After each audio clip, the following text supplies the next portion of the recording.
Welcome to the Rock is George podcast. I'm your host, George Dionne. Thank you for tuning in. Be sure to hit like, follow, or subscribe on the platform that you're listening to us on. You can also check out my work at the loudest.com on the planet, knac.com, for exclusive hard rock and heavy metal interviews, live show coverage, album reviews, and more. My guest for episode 188 is author, filmmaker, and director, STACI LAYNE WILSON. STACI authored a series of books entitled Rock and Roll Nightmares. It's kind of a unique collection of literature. It's a combination of fiction and nonfiction stories as the series goes along.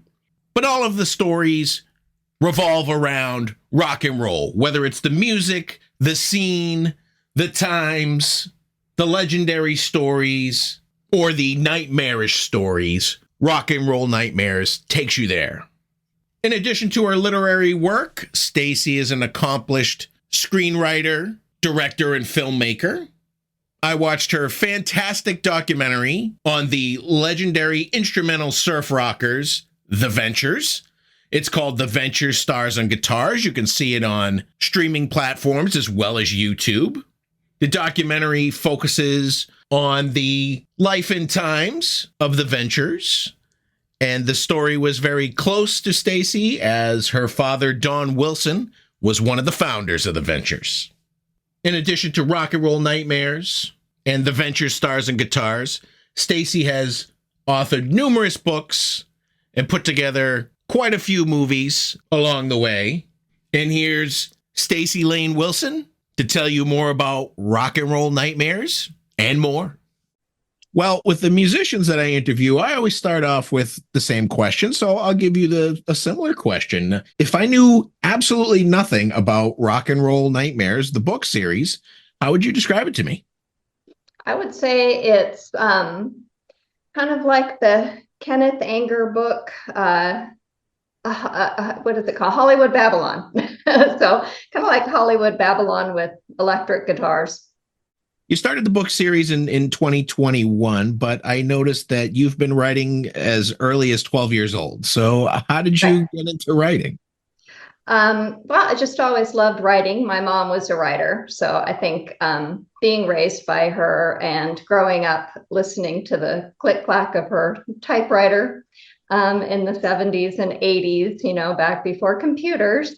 It's just something that I loved, and she instilled in me an absolute joy in reading. So I loved reading and wanted to kind of emulate my favorite authors and my mom. So when I was a little kid, even before could barely, write, I had little pens and pads, and I'd write my own books and illustrate them with horses, because I was really into ponies when I was a little girl, and I had my own pony, so I would write stories about him. And so that's how it really started, and it never ended. So Rock and Roll Nightmares is where the way I describe it is rock and roll meets horror in some ways. You have fictional stories, you have true stories as well. Mm-hmm. Was there a particular series of authors or movies or something that kind of gave you the idea to focus on rock and roll and horror?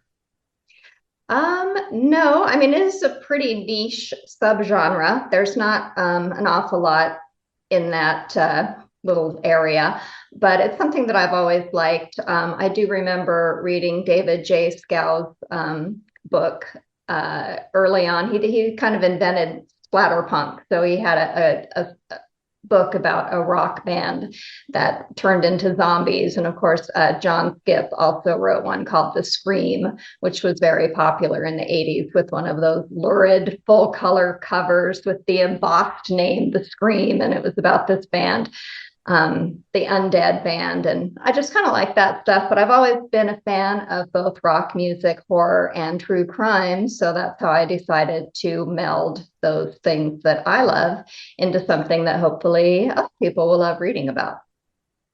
And there's also a little bit of rebellious spirit when it comes to those things. When you're a kid, it's something that parents are like, it'll rot your brain and it'll make you. Well, my dad was a rock musician, so he didn't really have that sensibility that most parents do. But of course, my mom was an Elvis fan, so she could not understand Led Zeppelin and the Rolling Stones and all the groups that I loved. She was not into. Your first three books in the Rock and Roll Nightmares series are fictional short stories.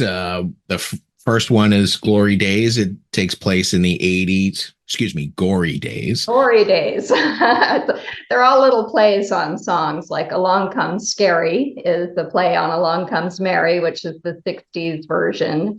And then there's Do You Fear Like We Do, which is the play on the Peter Frampton Do You Feel Like We Do.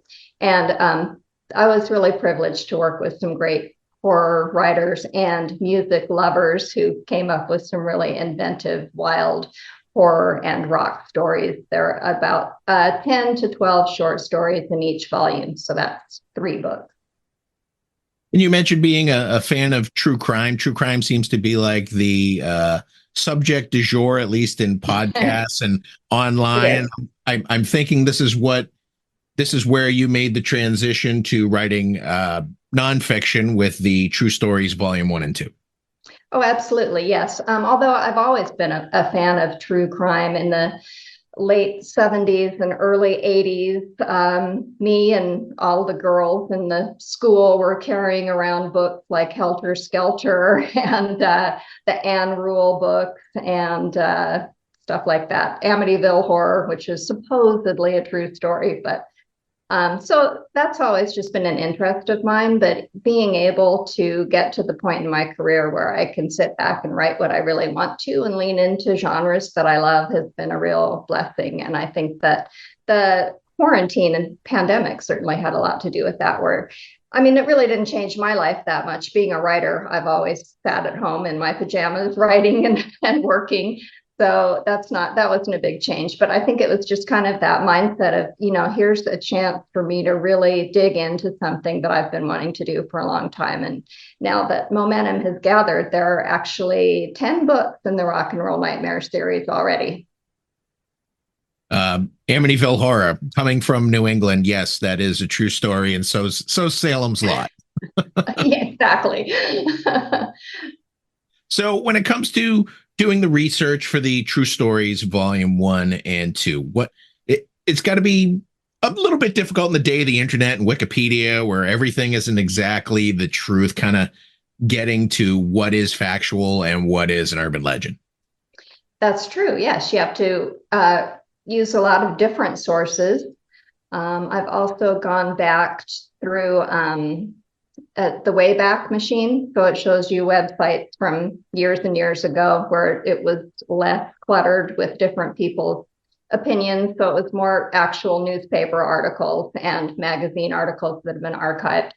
Plus, I read a lot of autopsy reports, police reports. I look at the crime scene photos whenever possible because I really want to be able to accurately depict the stories that I'm telling and want to be as empathetic and sympathetic to the victims in the cases too. So I really feel like I need to know exactly what happened to them to be able to describe it accurately. I had the chance to preview True Stories Volume 2. There was a couple things I learned. I mean, little bites that I didn't know, like you covered the death of John Lennon.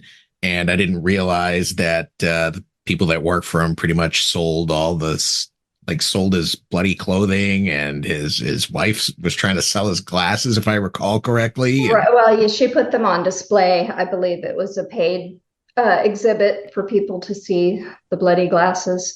Yeah, that's interesting, I guess you could say. Although we don't really have any problem, looking at Abraham Lincoln's bloody clothing and things like that. But it seems like that's so many years in the past that we're not relating to him so much as we can to a contemporary figure whose music we grew up with and who we feel like we know in some way, whereas a historical figure from long ago just doesn't really have that same kind of connection to us. So, but it's really no different, I guess, when you think about it that way. I was also surprised that people had committed suicide over the death of John Lennon and Kurt Cobain. And yeah, it's definitely sort of a side tragedy to the main tragedies that I've noticed when doing my research.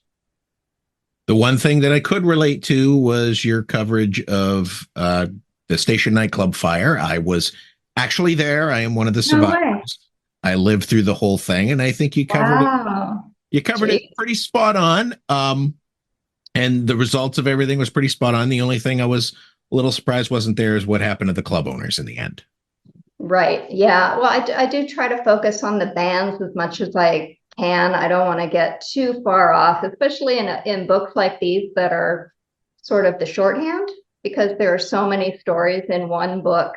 But yeah, that was really, really tragic. And there's one video, I believe, that exists that's on YouTube that you can watch of everything unfolding. And it was just really sad to watch. I can only imagine what it was like to have actually been there. It was not pretty. No.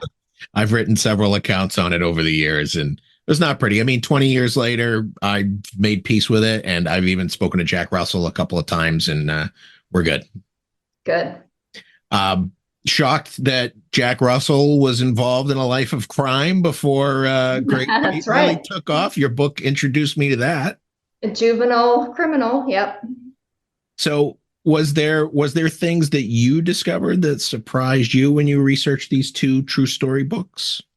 Well, being a fan of rock music history and true crime, I did know a lot of these, but there were some that certainly I didn't know about, some of the lesser bands, and some of the little details that you may not know. Like, for instance, when Jim Croce died in the plane crash. This is in volume 1, though, which I don't know if you read that one, but just about how the pilot actually was on call, and Jim Croce wanted to leave early so he could get home to his new child and his wife. And so he called the pilot from the motel, and the pilot actually ran on foot like 2 miles to get to the airfield, and because he was in a big hurry. And supposition is that he died. He actually had a heart attack when he was taking off, and that's what caused the plane to crash.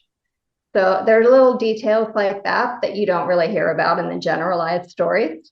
So those things are sometimes surprising and just add another layer of tragedy to some of those stories, because you think, what if Jim Croce had decided to wait till the next morning like he had actually planned? You know, he might still be here with us. I find that Led Zeppelin's involved in a lot of these stories. They certainly are. Yeah, they're figure in prominently in the baby groupie chapter of volume 2. See, I had no idea Baby Groupies was a thing. I thought there was groupies and that was it. And maybe some of them were young, but I had no idea there was an organization. It was organized. It was like Right. an organized group. Yeah, very interesting. Different period in time, and so many songs written about young girls, and their lyrics, when you hear them nowadays, it's kind of jaw-dropping. What I think is interesting is that a lot of people put their celebrities, rock stars, stuff like that, they put them on this perfect pedestal, but they forget that they're flawed people just like everybody else. I do try to point that out in the books, that a lot of these things are not only a product of the time, but also a byproduct of unbelievable amounts of drugs and alcohol, which really impair your decisions. It takes away your inhibitions. A lot of people, especially through cocaine, just became like different people. And the drugs really could make people do things that they wouldn't ordinarily do. But back then, especially men, were not encouraged to seek therapy or to admit so-called weaknesses. So there was a lot of self-medication involved.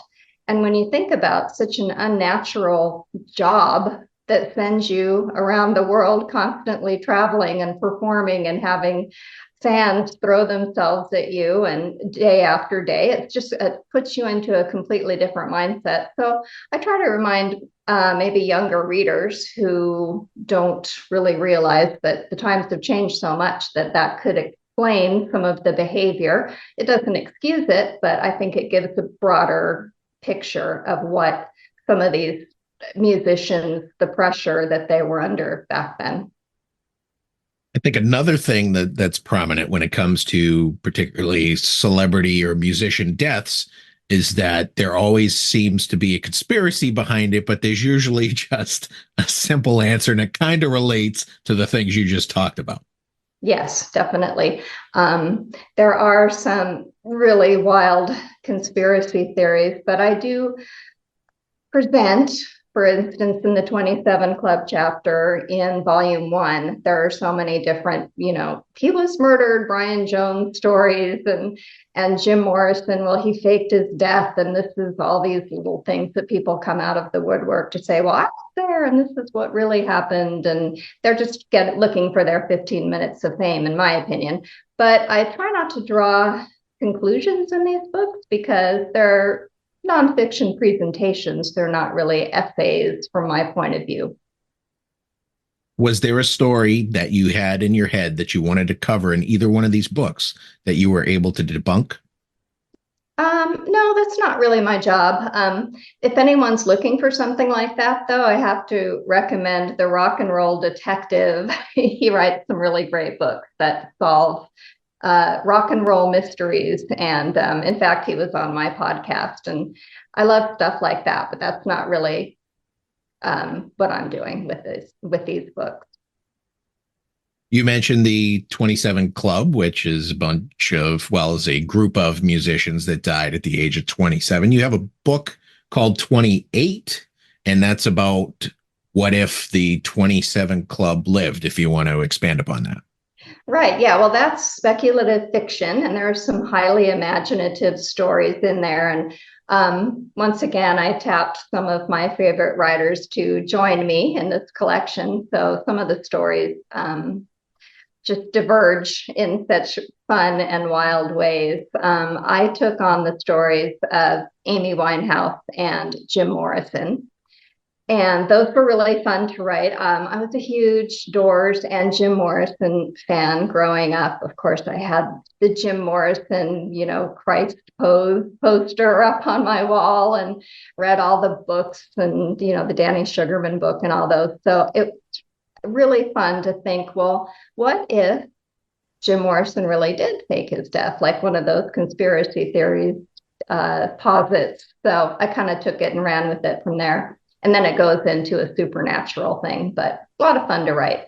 Because with each of these stories, even though they're fiction, there's a lot of truth woven into the stories, so that there's a sense of what if this could have really happened?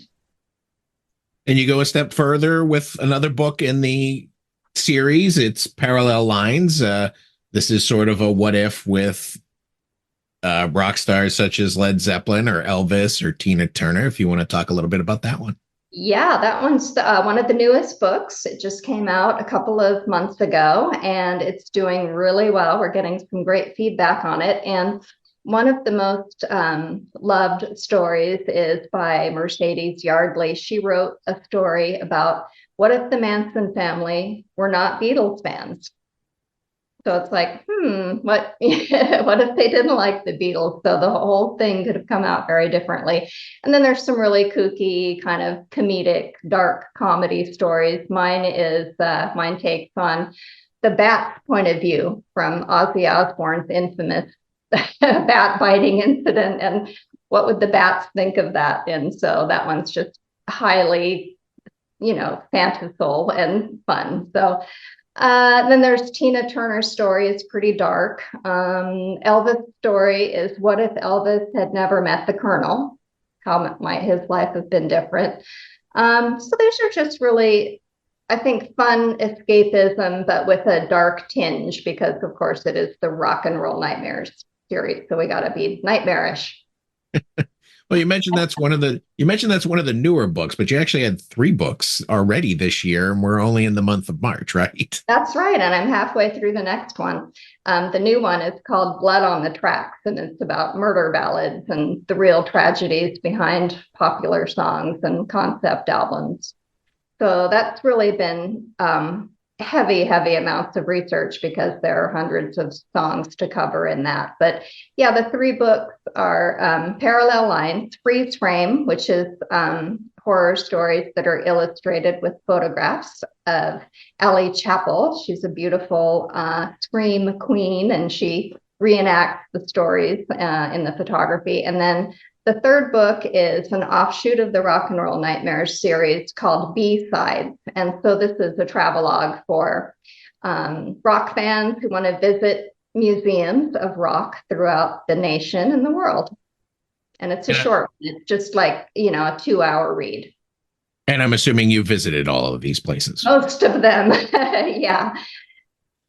All right. You also have a book in the series that cocktails and mocktails of rock and roll stars. And I think you have a drink in there yourself as well. I do. I have a whole bunch of drinks, but, and there, yeah, like I said, mocktails, since so many rockers that we know and love are now on the wagon. We don't want to leave anybody out, but it was really fun coming up with a lot of these recipes and then tapping people that I know. For instance, there are cocktail recipes from Mark Ferrari of Keel and Tommy Thayer from Kiss and Jeff Baxter from Steely Dan, who was a good friend of my dad, so I've known him my whole life. And then some of the newer musicians like Britt Lightning from Vixen and Shermie Freeman from the Surfragettes. And then I've even got Susie Quattro and Mike Bishop from Guar. So just all kinds of different musicians, and also people that are music adjacent, music photographers and music authors and different people like that. And then some of the cocktails are really funny. Like the names are Mai Tai Sharona is one of them. Wang Dang Sweet Blue Tang. Sweet Child O Wine. That's my recipe. Wasting Away on Margaritaville. That's Tommy Thayer's. So it's just a lot of fun. But they are real recipes, even though they sound pretty comedic. And then a portion of the proceeds goes to charity, the Sweet Relief Musicians Fund, which is my favorite charity. So I always like to give back because the subject matter that I write about is pretty dark and sometimes could be seen as exploitive. So I want to give back and help out musicians who may need it. The Ted Nugent themed drink, that's non-alcoholic, right? Oh, sure. It's got, deer's blood in it. Not really. If someone wanted to buy one of your books or all of your books, would I direct them to Amazon, or do you have your own store for that?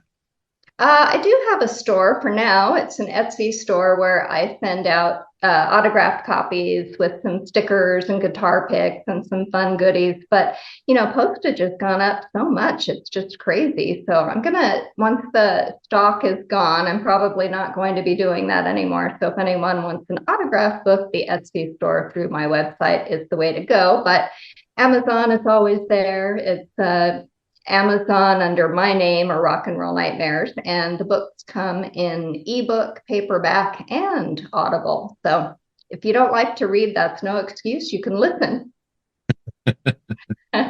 In addition to Rock and Roll Nightmares, the book series, you also have a podcast. Why don't you tell me a little bit about that?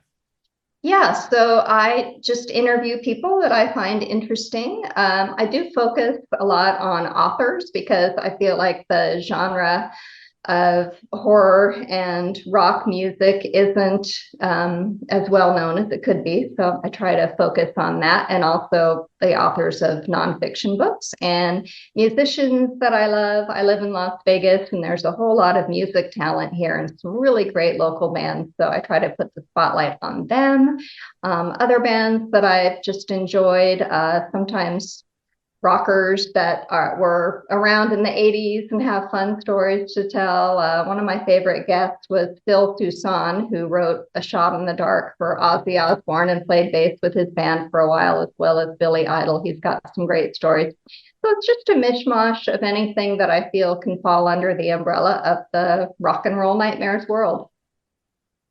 So you do have books outside of the Rock and Roll Nightmares series as well. You have a kind of rock and roll vampire series called Immortal Confessions. You have Sex, Death, Rock and Roll series. They're all kind of in the same theme. You notice a pattern here, don't you? I do. Obviously, rock and roll and horror are big in your life. You also Yeah. you did a couple autobiographies. You did your own, Hmm. and you edited one for your mother, right? I did, yeah. My mom had a very, very interesting life. She ran away from home when she was 13 years old and went to Las Vegas and became a showgirl and met up with the Rat Pack and went on to Hollywood. And she had affairs with all the big movie stars of the day. And it's one of those very tawdry tell-alls, but it's all told with a sense of humor and a sense of fun. And she had no regrets. So it's really fun to read. I read the description of your autobiography, and I wanted to know about the psychotic monkey you had. Oh, right. Well, my mom was quite the drinker in the 70s. And in a bar, she met a man who had, I think it was a spider monkey. I'm not sure. It was like the organ grinder monkey, right? So he had this monkey and he said, "Oh, I can't keep him anymore. You want him?" And my mom's like, "Sure, it'd be a great pet for my kid." Not so much because not only was my mom an alcoholic, the guy was an alcoholic, but so was the monkey. So, yeah, he was not very gentle or sweet tempered. And yeah, he attacked a few kids in the neighborhood and he attacked me. He actually pulled out a whole bunch of my hair, like about this much, with his little hand and just ripped it right out. So to this day, if I see any monkeys or, I just like creeped out. I hate them. So I love all animals, but monkeys are not my favorite. Are your favorite rats? Because I've seen a lot of postings on your Facebook page that you have a family of rats. I do. I have Danielle and Dominique. They're named after the sisters in the Brian De Palma movie. Yeah, they're adorable. I love rats. I love little furry pets. I love rats and ferrets and squirrels and hedgehogs and little cute pets. But when I was growing up, like I mentioned earlier, I had horses and ponies, and that was a huge part of my life for a long time. I worked as a horse trainer for many years. Ah. So from huge, 1,200-pound horses to little 8-ounce rats. But I just am a big animal person. And I should mention that your autobiography is called So L.A., a Hollywood memoir. And I forgot to note your mother's documentary. I mean, your mother's autobiography. Yeah, Legends and Lipstick. And it should be a documentary. I might do that one of these days. I guess that kind of leads me into the segue of my next question. You not What only would that be? I must have saw the word out the side of my eye.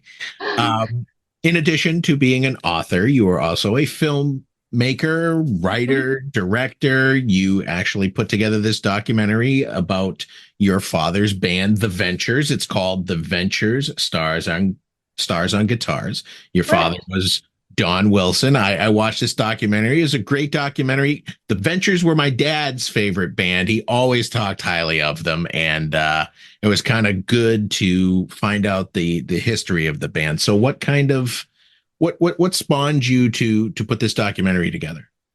Well, the Ventures are the original dad rock, right? Exactly. Well, what inspired me was the fact that although the Ventures started in 1959 and had huge hits throughout the 60s, including Hawaii Five-O and Walk Don't Run and Pipeline and just so many songs that people know and love. They were in the Rock and Roll Hall of Fame. They won several awards, but no one had ever made a documentary about the Ventures in all those years, which just seemed really hard to believe. So, being a filmmaker, I had already directed a couple of narrative films. I decided to take it on really as a love letter to my dad, because he was quite a bit older when it came out, and unfortunately, he's passed since. But it was really just gratifying for me to be able to give him the tribute that I felt the Ventures deserved and to have him see it and approve of it And it's really just been so well received. A lot of people have learned a lot from it, which makes me happy because my goal was to educate and entertain with the film. And it seems that that's been accomplished. And it's absolutely done in a fun, kind of whimsical style, I thought. And I think kind of one of the quotes that stuck with me that I think is absolutely true is that everyone was influenced by the Ventures. Yeah, you really don't realize until you start digging into music history.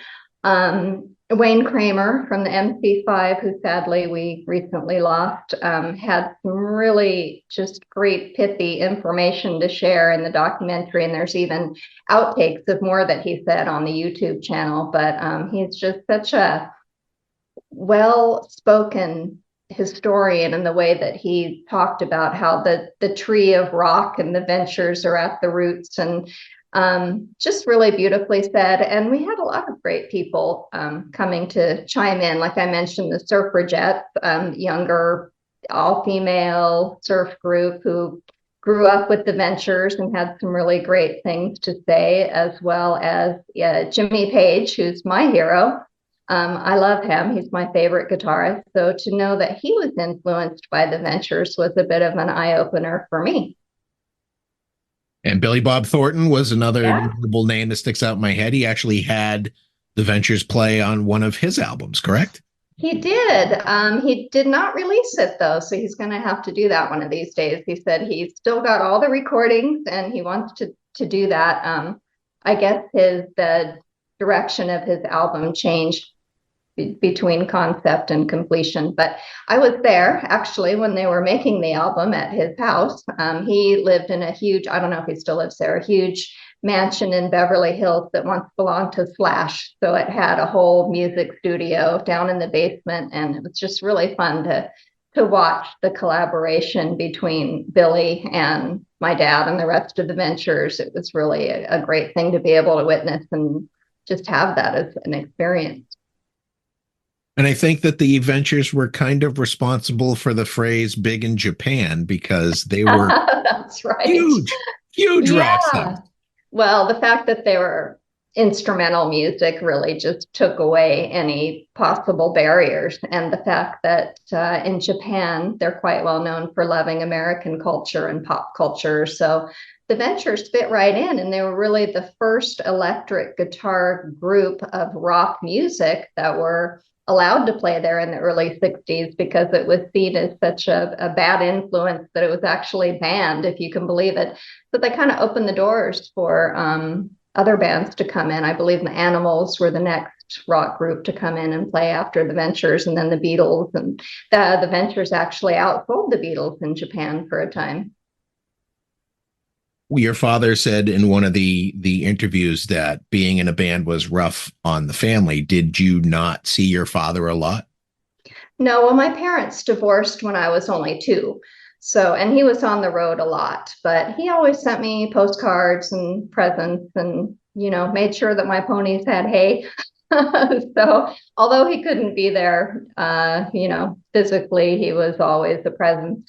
And then as I got old enough to be able to pursue a relationship, we became really close. And throughout my adult life, I mean, he was in my life all the time and very supportive of everything that I did, and just a really great rock and a fun dad to have because he knew all the jokes, all the bad jokes, which he tells a couple of them in the documentary. So yeah, he was quite a guy. All the original members of the Ventures have passed, but the band lives on. How is that possible? Well, Mel Taylor, one of the original drummers, I believe he was actually the third drummer, but he's the one that the band is most enmeshed with and well known for. His son is also a drummer, so he's been playing with the Ventures since the 90s when Mel passed away. And then Bob Spalding has been a long-standing member of the Ventures in and out over the decades. So he's also now taken over my dad's position. And then there are 2 other members. One is Bob Spalding's son. And so, yeah, they keep it going. They tour in Japan, of course, right?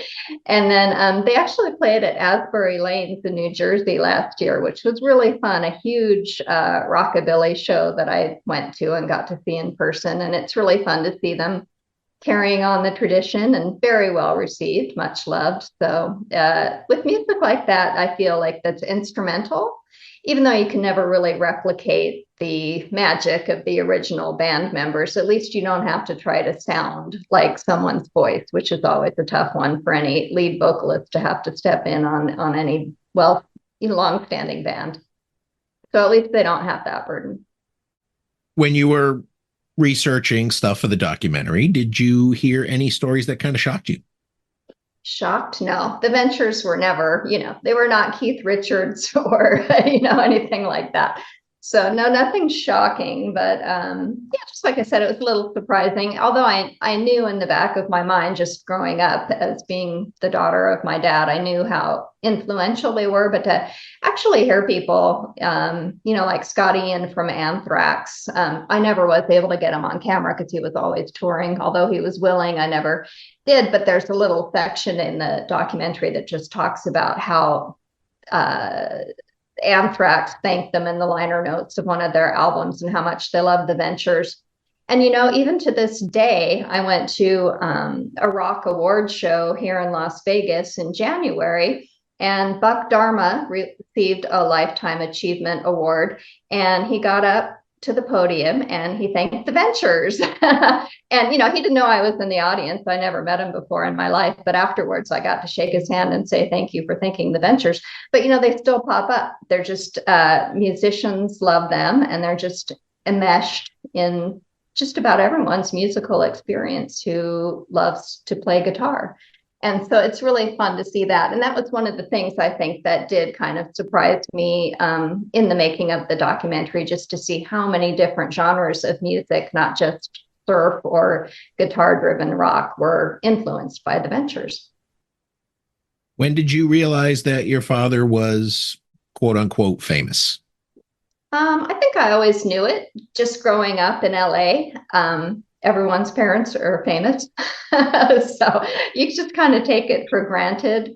So yeah, it's just something that I grew up with knowing. I think growing up with my mom as a pinup model, she had her magazines that she was in that she would show to people, and I'd be all embarrassed, like 7 or 8 years old, like, Mom, don't show your naked pictures to people. And so that was a little different, but now I'm certainly very proud of her, and she really was on the cutting edge of especially being a writer, because she was one of the first female editors of Confidential magazine in the early 1970s, which was unheard of.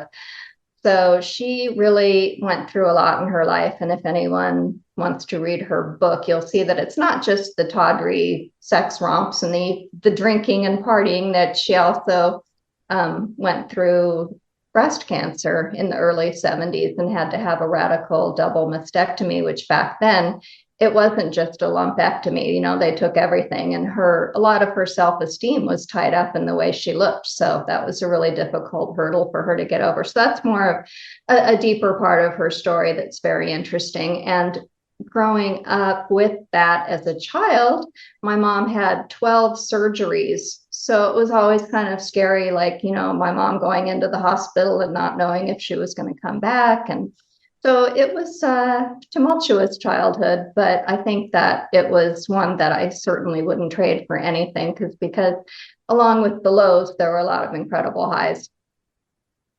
And I'm not sure we mentioned her name before, but your mom's name is Nancy Bacon.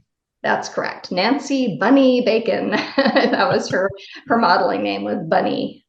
You don't just do documentaries when it comes to movies. You have a sci-fi comedy called The Second Age of Aquarius. You wrote it, you directed it. Why don't you tell me a little bit about it? Yeah, well, I actually co-wrote it with a musician and writer friend of mine who did all of the 60s period correct songs in the movie, which are originals and very fun and funny. So that, yeah, it's a sci-fi rock and roll comedy. Our elevator pitch is weird science meets Oliver Stone's The Doors. But we had a very low budget, so it's all kind of takes place within an apartment. So I guess you could throw The Odd Couple in there too. Well, I wouldn't have my horror movies any other way than low budget. That's the way to go. Yeah, but we found some fantastic actors who are just incredible and so perfect for the role. Michael Ursu, who plays Russell Aquarius, our resurrected 27 Club 1960s rock star, was just perfect because he can act, he can do comedy, he plays guitar, he sings, he looks the part, he has the long Jim Morrison ringlets and no tattoos, which is hard to find these days. And back then, musicians they weren't all tatted up. So it was really lucky that we found the right people to embody the roles. And it's a lot of fun. It's a short movie and moves fast. Cabaret of the Dead, a little different, but a little the same on that one. That's more of a horror comedy. Why don't you tell me about that one? Yeah, so that's a dom-com. That was the first movie that I wrote and directed. It's a feature film and it's produced by Michael Biehn, the actor. He had a production company for a while. I believe it's defunct now, but that was a fun movie. Shot that in Hollywood in a really beautiful old house, like a historic house, which a little haunted house vibes in it. And that's another just a fun movie that I got to put some of my rock music sensibilities into. There's a character who loves glam rock. So that's a fun one. And then I have a new movie coming out called Dark House of the Mannequins, which is about sentient mannequins who wreak havoc one dark night. The title says it all. Besides that movie, are you working on any others, or do you have any screenplays that you're working on? No, I'm really, really focused in on my Rock and Roll Nightmares book series right now. I'm so excited about it and I love doing it. And there's a great market for it. People want more. So I'm going to keep on going with that. I know you mentioned it earlier that you're working on a new book, but I feel like you're working on multiple books at the same time. Well, there's always books in here. Yeah, I try not to work on more than one book at a time, though, because I really like to focus in on what I'm doing and see one thing from beginning to end. But fortunately, because of my journalistic background, I'm great at working on a schedule and keeping to a deadline. So I work very quickly. So I should have this next book done by the end of March, and then I'm going to start on another one. So I have a couple of novels in mind and a lot of ideas. So there's at least 10 more books floating around in my mind. Well, those are all the questions I have for you today, Staci. The book series is Rock and Roll Nightmares, fantastic series where rock and roll meets horror, a little bit of fiction, a little bit of nonfiction, and I look forward to see what you have coming down the road. Thanks, George. Once again, I want to thank Staci Lane Wilson for coming on the Rock is George podcast. Be sure to check out her official website, StaciLaneWilson.com. While you're there, you'll find links to her Rock and Roll Nightmare series, as well as her other literary works. You'll also find links to The Ventures, Stars on Guitars, The Second Age of Aquarius, and the other movies that Staci's been involved in. You've been great. I've been George Dionne. Discover your next favorite artist on the Rock is George podcast.